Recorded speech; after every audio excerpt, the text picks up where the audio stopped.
morning. Hope you're doing well this day.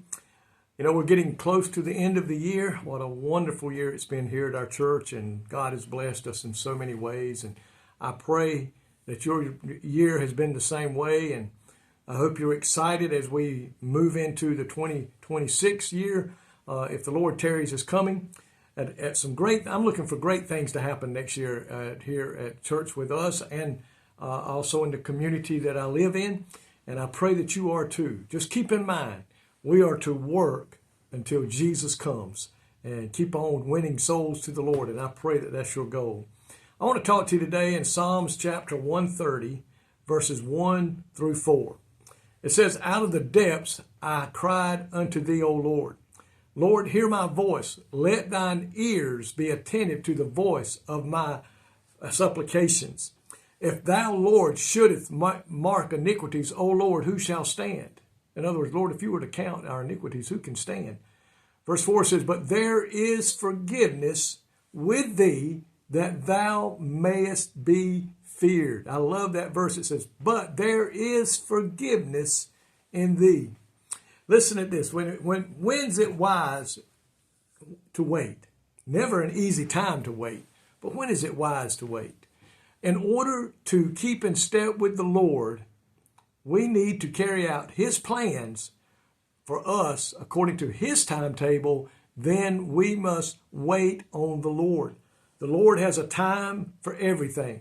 I preached in the sermon this morning. Nothing happens that the Lord don't already have it aligned up. Nothing just happens by chance. Nothing happens without a reason. So we have to be on His timetable. So how do we do this?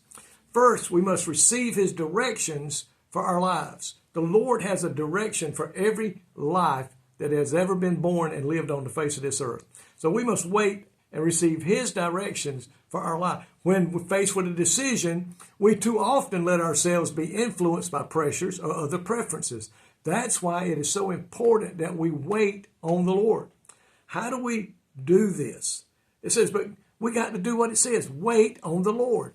God is the only true source for true wisdom. We must realize that God has His best in our interest for Him. He wants us to succeed. He wants us to make it through. He wants us to be successful in all that we do today. So how do we do that? We get in timetable with the Lord and move when He says move and go in the direction He says go. Listen to this. Knowing that we are walking with God will bring true peace to our heart. Think about that. We must wait on Him. We must wait on the period to bring us in line with Him. We must always remember God knows best when and how. So if we get in line with God, we get in tune with God, things will go smoother, things will go better. It's just like them old cars we used to have when we had to tune them up, and you had to go in there and set the timer. The way it ran. If you'd had it out of line, it would just sit there and the motor would just shake. But the moment you got it in tuned, boy, that motor would run like I don't know what. And that's the way it is. If we get out of line with God, it's going to be a rough life, a rough road. But when we get in tune with God and let Him time us, put that old timer on us and get us in tune to where our spiritual motor is running smooth, then we're going to see some great things. The one thing I am tickled for and love is in verse 4. But there is forgiveness in you. With God, there is forgiveness, my friend. That's one thing we are assured of. The Lord made it possible for us to be forgiven of our sins that day He died on the cross. The blood that He shed on that cross covers our sins, to never be remembered no more, never to be brought up. God does not keep a record of our sins. The Bible says He forgets them as far as the east is from the west. I remember a song the cathedrals used to do. Our sins are in the bottom of the sea of forgetfulness. God does never forget nothing, but He chooses not to remember our sins. When we forgive, He completely forgives us. When we forgive others, He forgives us. Remember, when you pray, our lines of communication with God are completely open when we live a just life.